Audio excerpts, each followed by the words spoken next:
wabarakatuh.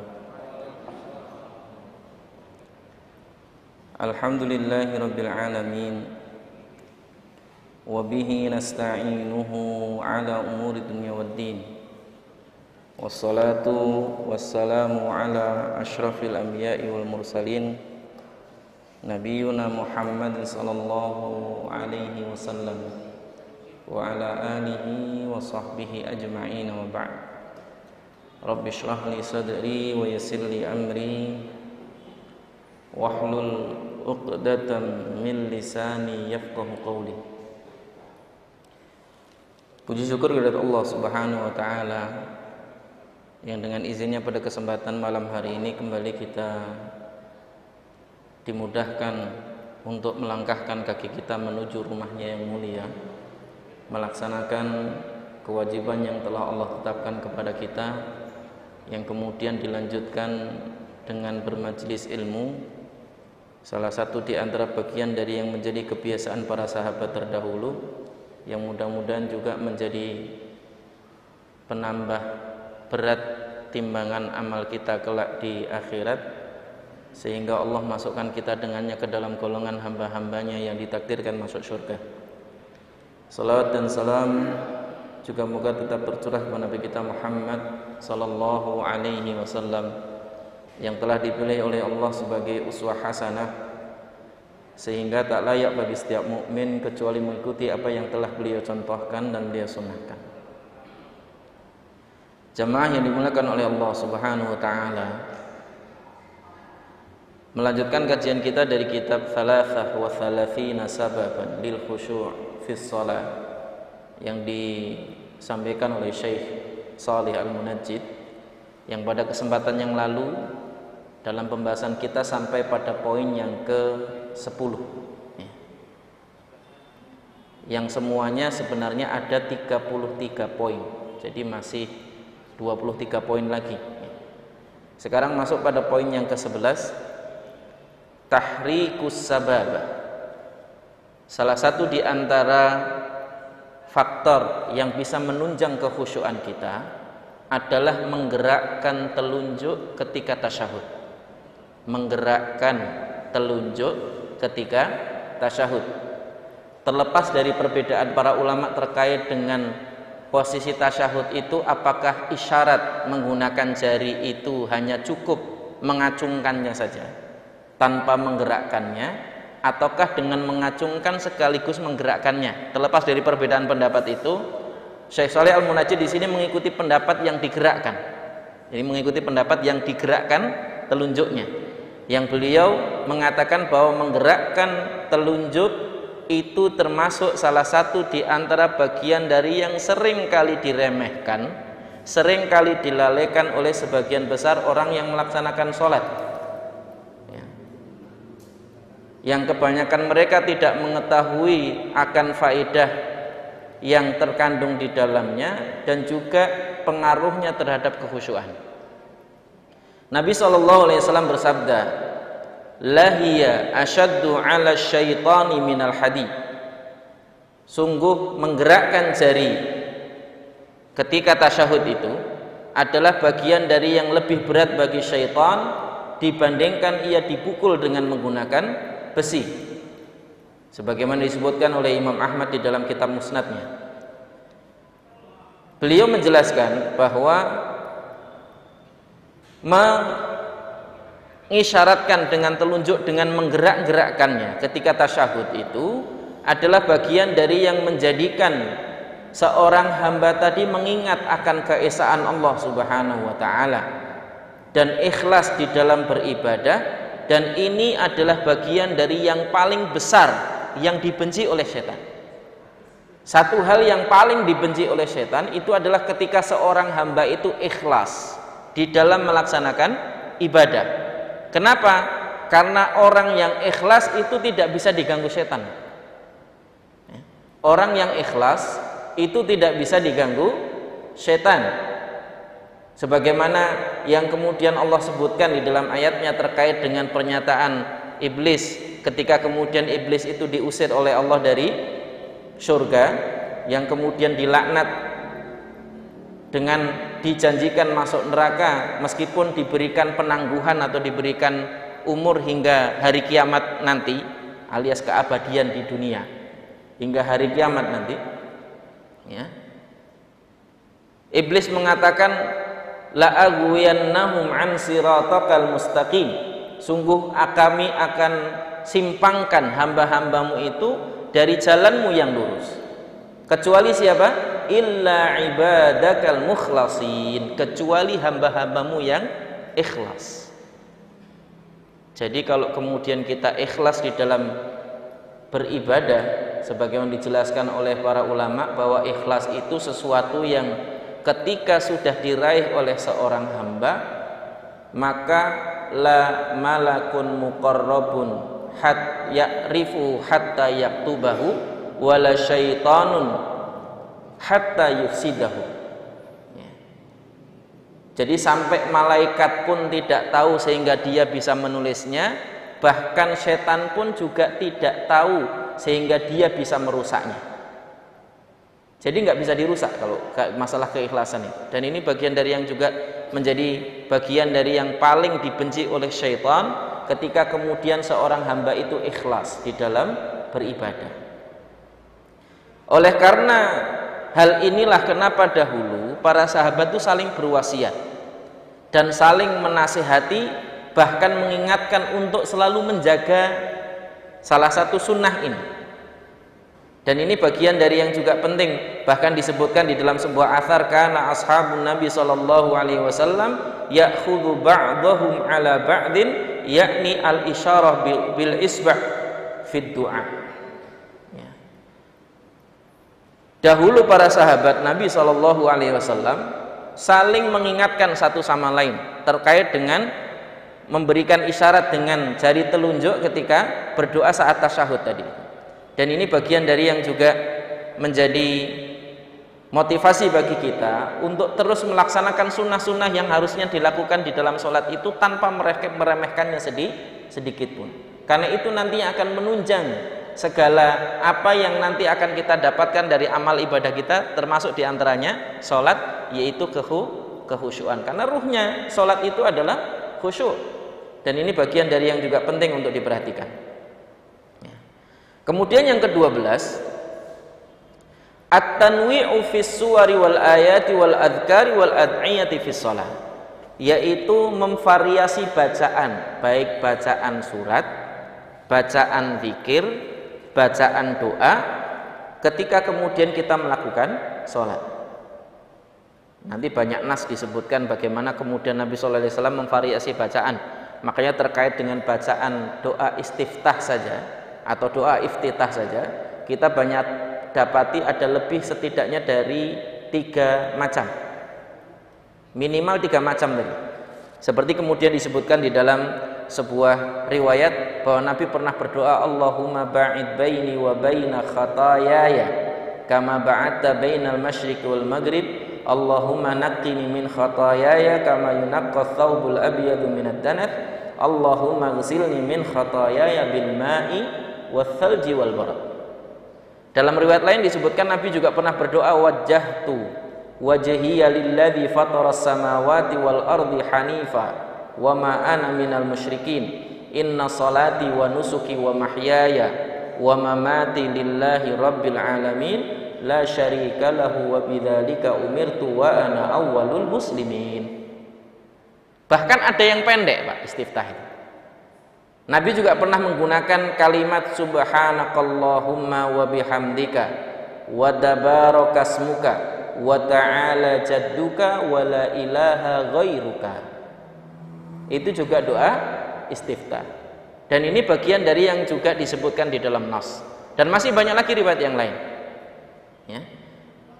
Jadi tidak melulu menggunakan satu versi doa saja, itu juga bagian dari yang kemudian dianjurkan supaya kemudian kita lebih fokus dengan sholat kita. Kalau kita sudah terlalu terbiasa dengan apa yang kita baca itu Pak, kadang ngantuk merem pun bisa baca Pak. Kalau sudah saking refleksnya tadi ya, sudah saking terbiasanya, akhirnya kemudian mengurangi fokus kita. Setiap sholat kok yang dibaca kulhu kulya. Setiap sholat kok yang dibaca doa istiftahnya yaitu itu saja. Akhirnya kemudian kita sambil ngantuk-ngantuk pun ya selesai sholatnya. Ya. Bahkan kita nggak fokus dengan apa yang kemudian kita baca, saking sudah hafalnya tadi itu. Bahkan kadang-kadang refleks keluar sendiri. Ya. Dan ini bagian dari yang juga harusnya kita perhatikan. Jadi memvariasi bacaan, tertantang dengan hal yang baru karena khawatir kalau yang kemudian kita ucapkan itu salah. Ya. Sehingga kita lebih fokus dengan apa yang kemudian kita baca. Dan ini bagian dari yang juga penting untuk diperhatikan. Termasuk di dalam memilih surat yang dibaca. Dan ini juga bagian dari yang penting bahwa Nabi Shallallahu Alaihi Wasallam itu menurut riwayat dari Anas bin Malik adalah orang yang sholatnya paling ringan. Paling ringan tuh kalau bahasa kita paling cepat sholatnya. Ya. Yang kata Aisyah radhiyallahu anha bahwa kadar ringannya sholat Nabi itu adalah qadra khamsina ayat, yaitu sekira 50 ayat. Kurang lebih sekitar kita membaca seperti kita membaca 50 ayat tadi. Dan ini bagian dari yang menjadi tolak ukur para sahabat terkait dengan sholat mereka. Maka di antara yang kemudian dibaca Nabi ya kurang lebih segitu. Mau itu sholat subuh, mau itu sholat duhur, mau itu sholat asar, mau itu sholat maghrib ataupun sholat isya, durasinya sama sekitar 50 ayat. Ya. Bahkan disebutkan di dalam sebuah riwayat bahwa Nabi kadang-kadang bahkan membaca surat-surat tiwal di dalam beberapa sholat beliau. Seperti ketika beliau sholat duhur, kadang-kadang beliau membaca surat tiwal. Surat tiwal itu surat yang durasi panjangnya ayat itu antara 150 sampai 200-an ayat. Kadang-kadang, hanya kadang-kadang. Taunya kadang-kadang karena imamnya nggak pernah ganti, Pak. Beda sama kita ini yang sholatnya imamnya ganti-ganti terus. Jadi kita nggak tahu mana yang sering dan mana yang kadang-kadang. Ya. Dan ini bagian dari yang juga penting untuk diperhatikan. Jadi para sahabat itu sampai betul-betul ciren dengan apa yang kemudian dilakukan Nabi itu tentang apa yang beliau baca. Ya. Seperti misalnya dalam sebuah riwayat disebutkan bahwa rata-rata Nabi itu membaca surat-surat mufassal. Surat-surat mufassal. Jadi kalau nanti kita belajar ulumul Quran itu surat-surat dalam Al-Quran itu terbagi dalam 4 kategori. Yang pertama adalah surat tiwal, yaitu yang panjangnya antara 200-an ayat ke atas. Ya. Kemudian surat Al-Mathani. Surat Al-Mathani itu adalah surat yang sering diulang-ulang. Yang ketiga adalah surat mufassal. Surat mufassal itu surat yang memang relatif pendek. Disebut mufassal karena banyak fasalnya, banyak berhentinya. Karena ayatnya pendek-pendek. Sehingga dia lebih banyak berhenti. Ya. Dan ini bagian dari yang juga penting untuk difahami. Nah, surat mufassal itu terbagi ke dalam 3 kelompok. Yang pertama disebut dengan tiwal mufassal. Yang kedua disebut dengan ausatul mufassal, dan yang ketiga disebut dengan kisarul mufassal. Ausatul mufassal itu antara al-buruj sampai dengan qaf. Ausatul mufassal itu dari ad-duha sampai al-buruj, dan kisar mufassal itu antara an-nas sampai dengan ad-duha. Dan Nabi sering membaca terutama di sholat duhur, subuh dan isya. Ya, sholat duhur, subuh dan isya itu beliau sering membaca tiwal mufassal, baik itu satu surat dibagi 2 rakaat ataupun satu surat 1 rakaat. Ya, jadi kita bisa kebayang kira-kira berapa lama sholat kita, itu yang kira-kira dibaca. Ya. Adapun kemudian beliau ketika sholat maghrib dan asar itu kalau tidak membaca ausatul mufassal, beliau membaca kisarul mufassal, tapi jarang beliau membaca kisar mufassal. Ya. Kecuali dalam keadaan safar. Dan ini bagian dari yang kemudian disebutkan di dalam banyak redaksi riwayat ya, hadis. Contoh di sini disebutkan untuk sholat duhur Nabi sering membaca surat-surat tiwal mufassal seperti Al-Waqi'ah dan At-Tur. Ya. Demikian juga ketika sholat subuh. Ya. Adapun sholat duhur beliau sering membaca surat-surat yang panjangnya kira-kira 30 ayat per rakaat. 30 ayat per rakaat. Kemudian ketika sholat asar beliau membaca surat-surat yang panjangnya kira-kira 15 ayat per rakaat, setengahnya sholat duhur. Kemudian sholat maghrib beliau sering membaca kadang-kadang membaca kisarul mufassal seperti wattini wazaitun. Juga membaca Ausatul Mufassal seperti surat antara Al-Lail, Asy-Syams dan sekitarnya. Kadang-kadang beliau juga membaca surat Tiwal Mufassal seperti Muhammad, At-Tur, Al-Mursalat dan lain sebagainya. Demikian juga ketika sholat Isya, ya. Dan ini bagian dari yang juga penting untuk diperhatikan supaya kemudian kita termotivasi untuk banyak hafalan. Kalau banyak hafal kita bisa variasi Pak bacaannya. Kadang-kadang kita seringkali nggak variatif bacaan kita karena yang dihafal ya itu saja. Dan ini bagian dari yang juga harusnya menjadi bahan introspeksi diri bagi kita sekaligus motivasi bagi kita. Masa iya Pak, sholat kita ketika kita masih SD dengan sholat kita ketika sudah tua sama saja. Yang dibaca itu saja gitu maksudnya. Berarti kan sama saja nggak ada peningkatan dari ibadah kita ya. Dan itu yang kemudian harusnya kita jadikan sebagai bahan introspeksi diri untuk kemudian kita jadikan sebagai motivasi diri bagi kita untuk terus meningkatkan apa yang kemudian menjadi amalan kita tadi. Supaya kita lebih baik lagi di dalam beramal, maka jangan sampai kemudian yang kita hasilkan dari pahala ketika kita masih kecil dengan yang kita hasilkan dengan ketika kita sudah dewasa sama saja, padahal dosa yang dilakukan berbeda. Dan ini bagian dari yang juga penting untuk diperhatikan. Ya. Dan masih banyak lagi terkait dengan doa-doa terbaik itu doa ketika ruku, ketika sujud, ya, dan lain sebagainya.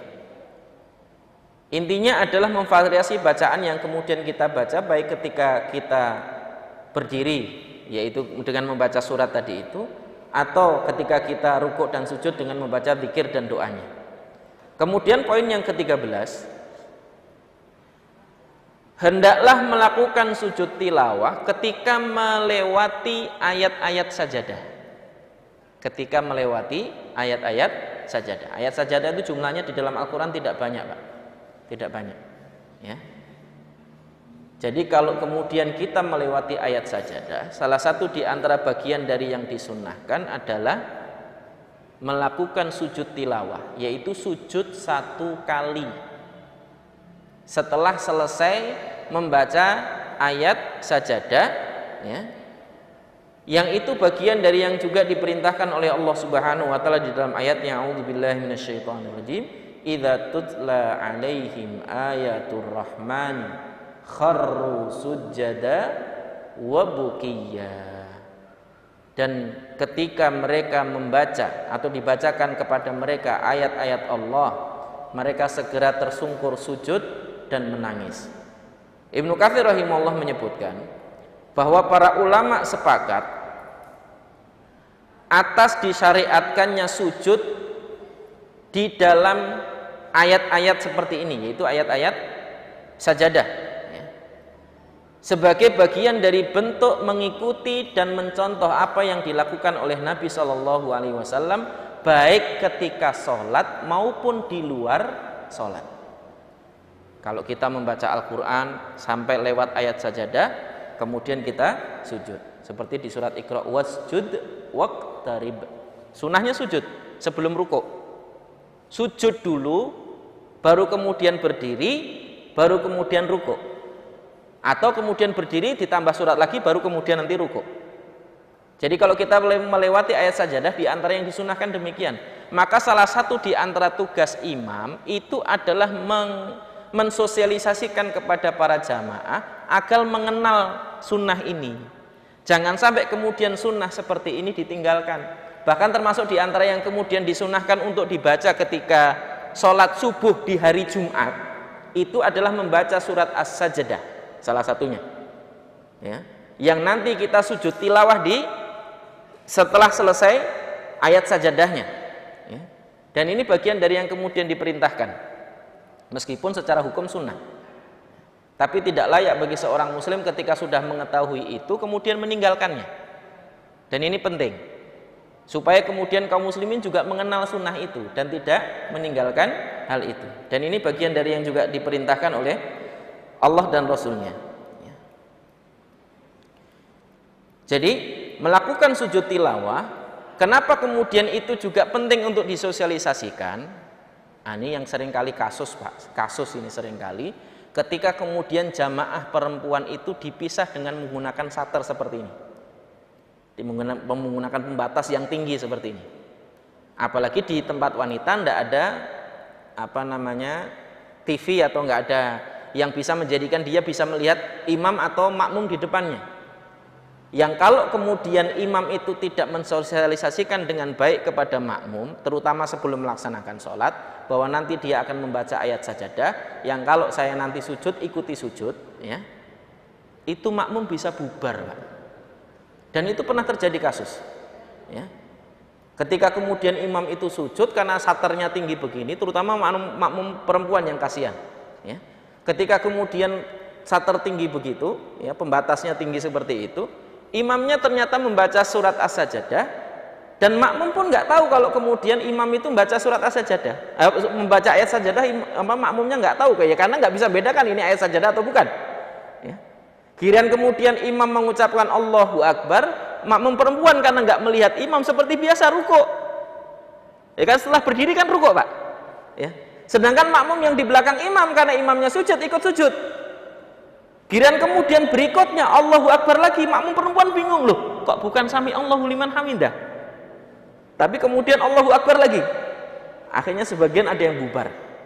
Dan itu yang kemudian penting untuk diperhatikan. Sekali lagi, bahwa sebenarnya pembatas seperti yang di belakang ini tidak disyariatkan ketika sholat, tidak disyariatkan ketika sholat, tapi bukan berarti dilarang, boleh saja. Hanya saja perhatikan untuk mengantisipasi kalau kemudian nanti imam melakukan sujud tilawah, makmum perempuan harus tahu, entah dengan cara apa silahkan, nanti apa dengan dikasih TV sendiri, ya kan, atau kalaupun misalnya dengan pembatas seperti ini, kalau pas sholat dibuka, biar pembatasnya sebatas kalau duduk nggak kelihatan saja, ya, tapi kalau berdiri dia bisa melihat imam atau makmum di depannya. Karena sebenarnya yang disyariatkan ketika sholat itu, pengaturan softnya itu berbeda antara laki-laki dan perempuan. Nabi SAW menyebutkan khairus sufufi lirrijali awwaluha, sebaik-baik soft bagi laki-laki itu yang paling depan, wa syarruha akhiruha, dan yang paling buruk adalah yang paling belakang. Sedangkan kita ini seringkali kalau namanya soft itu dorong-dorongan, silakan duluan, maju dulu, padahal ithar di dalam ibadah itu tidak diperbolehkan, ya. Ibadah itu berlomba, Pak, bukan ithar, ya. Kalau makan, bagi-bagi duit, maksudnya ketika kemudian ada bagi-bagi duit itu ithar pada orang lain nggak apa-apa. Ini kadang-kadang kita kebalik, makan dulu-duluan, giliran ibadah dorong-dorongan. Ini masalahnya. Ya, harusnya dibalik itu, ibadah itu kita dulu-duluan, makan silahkan orang duluan nggak apa-apa gitu. Ya, dan ini bagian dari yang juga menjadi bagian dari yang harus kita perhatikan. Kenapa kok kemudian soft laki-laki itu paling buruk yang paling belakang? Karena dia bersinggungan langsung dengan soft perempuan. Begitu juga sebaliknya, khairus sufufi lin nisa'i akhiruha. Sebaik-baik soft bagi wanita itu yang paling belakang, Pak. Jadi kalau laki-laki itu mulainya dari depan, terus ke belakang, ke belakang, ke belakang, ke belakang begitu. Kalau perempuan sebaliknya, dari belakang ke depan, ke depan, ke depan, ke depan begitu. Ya. Itu harusnya demikian. Jadi nanti mentok-mentoknya di tengah. Yang paling buruk bagi soft perempuan itu yang paling depan karena dia bersinggungan langsung dengan soft laki-laki. Yang paling buruk bagi laki-laki adalah soft paling depan karena dia yang paling belakang karena dia bersinggungan langsung dengan soft perempuan. Ya. Nggak usah dikasih sater nggak apa-apa, Pak. Nggak mungkin nengok, nggak, karena kalau nengok batal. Ya. Apalagi ngintip dari bawah batal. Yang justru harusnya dikasih pembatas itu kalau tidak sholat, maksudnya kalau bukan dalam kondisi sholat, kasih pembatas, karena memang harusnya dipisah antara laki-laki dan perempuan. Resepsi misalnya dipisah, Pak, itu nggak sholat, dan harus dipisah antara laki-laki dan perempuan. Misalnya lagi pengajian misalnya seperti ini, dipisah, laki-laki tempat sendiri, perempuan tempat sendiri, ya, untuk menghindari fitnah. Dan itu seharusnya demikian. Jangan dibalik, pas sholat pakai sater tingginya Masya Allah, giliran kemudian di luar sholat biasa aja, bahkan salaman sama perempuan biasa aja. Nah itu yang masalah justru, ya. Maka bersyukur ada corona ini, kita jadi khawatir kalau mau salaman kan. Ya, itu peringatan bagi kita, jangan sembarangan salaman. Tapi bukan karena takut corona, takut kalau nanti kena api neraka karena bukan mahramnya. Harusnya begitu, lurus niatnya gitu. Jangan salah paham. Ya. Harusnya takut salamannya itu karena takut api neraka, bukan karena takut corona gitu. Yang ini bagian dari yang juga penting untuk diperhatikan. Wallahu a'lam bishawab. Ya. Ini diantara yang kemudian disunahkan ketika sholat juga. Dalam sebuah hadis disebutkan, diriwayatkan dari Abu Hurairah radhiyallahu anhu, "Idza qara'a ibnu Adam as-sajdah, i'tazala asy-syaitanu yabki." Sesungguhnya ketika seorang anak Adam itu dia membaca ayat sajadah, maka kemudian setan itu menyingkir. Kan setan itu kalau sholat datang nggak? Adzan saja dia pergi. Tapi khusus ketika membaca ayat sajadah, setan itu menyingkir. Kenapa? Dia mengatakan, ya wailah umira bis sujudi fasajada falahul jannah wa umirtu bis sujudi fa'asaitu falyannar. Setan itu kemudian mengatakan, sungguh celakalah aku. Dia diperintahkan untuk sujud, kemudian dia patuh dan ikut sujud, sedangkan aku diperintahkan sujud dan aku tidak patuh sehingga aku mendapatkan neraka. Itu keutamaan sujud ketika kemudian mendapati ayat sajadah. Kalau boleh dibahasakan untuk sekedar warning bagi kita, yang diperintahkan sujud nggak sujud itu siapa tadi Pak? Setan. Jadi kalau kita lewat ayat sajadah kok nggak sujud berarti jawab sendiri-sendiri ya. Ini sekedar renungan saja. Sekedar renungan saja. Maka kita perlu kenal itu ayat sajadah itu bagian mana saja, karena di dalam Quran nggak banyak Pak. Di dalam Quran nggak banyak. Dan ini bagian dari yang juga penting untuk diperhatikan, terutama nanti di surat Iqra, di surat An-Najm ya. Itu ada ayat-ayat sajadah yang kemudian kita penting untuk perhatikan. Kemudian yang ke-14 ya. Al-isti'adzatu billahi minasyaitan, yaitu mengucapkan ta'awud atau isti'adzah, yaitu a'udzu billahi minasyaitonir rajim, atau kalimat a'udzu billahi samii'il alim minasyaitonir rajim. Itu diantara yang disunnahkan oleh Nabi SAW untuk dibaca terkait dengan isti'adzah, entah kalimat yang pertama atau kalimat yang kedua. Ada riwayat lain lagi, ada 3 atau 4 bacaan ta'awud tadi. Keempat-empatnya boleh untuk dibaca, tapi diantara yang masyhur yang pertama, a'udzu billahi minasyaitonir rajim. Salah satu di antara yang kemudian dikerjakan syaitan ketika kemudian kita melaksanakan sholat adalah memberikan was-was. Entah was-wasnya itu kemudian menjadikan kita lupa, atau was-wasnya itu kemudian menjadikan kita ragu, atau was-wasnya itu kemudian menjadikan kita ingat dengan sesuatu di luar sholat. Ini bentuk was-wasnya Pak.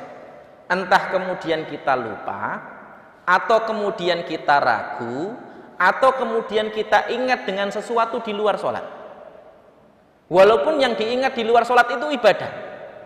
Contoh, sholat tapi ingat sedekah, sholat asar kemudian ingat sedekah, alhamdulillah tadi Jumatan saya sedekah. Itu jadinya was-was juga, menjadikan dia kehilangan konsentrasinya ketika dia melaksanakan sholat, meskipun ingatnya dengan ibadah yang lain. Maka hati-hati, dan itu bentuk was-wasnya banyak nanti. Kadang-kadang merasa was-was seakan-akan seperti kentut, seperti tidak. Pernah kerasa Pak? Kayaknya curahan hati semua orang ya. Berarti merasakan semua ya. Pernah seperti kentut, seperti tidak. Nabi mengatakan kalau kita sholat, kemudian kita mendapati sesuatu yang itu menjadikan kita ragu ya, maka jangan batalkan sholat hatta tasma'u sautan au tajidurihan, sampai engkau benar-benar dengar suara atau mencium bau. Kalau corona nggak bisa Pak, karena nggak bisa nyium bau, kecuali dengar suara bisa ya. Nah, ini jadi bagian dari penting. Jadi kalau kita ragu dalam sholat ini kayak kentut, kayak enggak Pak, kalau ragu seperti itu, maka tidak boleh dibatalkan sampai betul-betul ada yang menjadikan dia yakin, entah dia dengar suara atau dia mencium bau. Kalau tidak mendapati keduanya, maka nggak boleh batal. Lanjutkan sholatnya. Karena itu sejatinya adalah bagian dari was-was setan. Kadang-kadang was-was setannya itu bahkan sebelum sholat Pak. Wudhu ngerasanya, kayaknya tangannya belum dibasuh. Padahal tadi sudah jelas-jelas dibasuh. Makanya Ibnu Qayyim al-Jauziyah, termasuk Ibnu Jauzi dalam kitabnya Talbis Iblis itu mengingatkan kalau kemudian kita mendapati was-was tadi itu, terutama yang kemudian memiliki was-was tingkat tinggi ya, kayak misalnya sudah akut tingkat was-wasnya itu, kalau kemudian kita buang air misalnya atau berwudu, kalau perlu dibasahi sedikit bajunya, supaya kita yakin bahwa kita betul-betul sudah berwudu dan membasuh bagian yang kena cipratan air tadi. Ya. Jadi kalau misalnya kita khawatir seringkali lengan kita nggak kena takutnya belum dibasuh karena lupa tadi itu, kalau khawatir ragu-ragu seperti itu, sudah pas basuh sekalian dikenakan bajunya biar basah dikit aja maksudnya, yang dengan itu kita jadi yakin berarti tadi sudah dibasuh dan was-wasnya akhirnya hilang. Demikian juga ketika buang air, kalau perlu celana dalamnya itu dikasih percikan air supaya kemudian kita yakin bahwa kita sudah bersuci. Karena kasus terkait was-was ketika toharo itu banyak Pak, sampai saya punya kawan dulu itu, kalau namanya buang air kecil itu kalau belum menghabiskan air 1 ember atau air 1 bak itu belum puas gitu. Jadi betul-betul harus disiram berulang-ulang baru dia betul-betul puas, padahal itu bagian dari was-was ya. Bahkan untuk istinja saja kan kita hanya maksimal 3 buah batu. Kalau kita mau istijmar menggunakan batu itu kan, bersuci dengan menggunakan batu itu pun hanya maksimal 3. Kenapa dibatasi 3? Jadi kalau kemudian kita ragu 3 itu masih kurang, itu berarti sisanya was-was, nggak usah diikuti. Kalau sudah 3 itu berarti sudah suci. Ingat, sudah suci, meskipun kadang-kadang namanya bersuci dengan batu kan masih menyisakan sebagian, walaupun itu tipis atau kecil atau sedikit gitu, itu tetap sudah suci meskipun masih ada sisa kotorannya. Dan itu bagian dari yang tidak perlu kita ambil sebagai bagian dari yang menjadikan kita tidak nyaman ya. Itu yang diajarkan Nabi kepada kita, wallahu a'lam bishawab ya. Jadi mengucapkan ta'awud atau mengucapkan isti'adzah ketika sholat itu bagian dari yang bisa mendatangkan kekhusyuan, karena salah satu di antara cara setan untuk menggoda orang yang sholat adalah meniupkan was-was tadi. Maka kalau kemudian kita mendapati ada was-was ketika kita sedang melaksanakan sholat, ucapkan ta'awud Pak. Dalam sebuah hadis juga disebutkan ya, suatu ketika ada sahabat Nabi itu yang mengadukan kepada Nabi, ya Rasulullah, sesungguhnya aku ini selalu merasa nggak nyaman kalau sholat itu.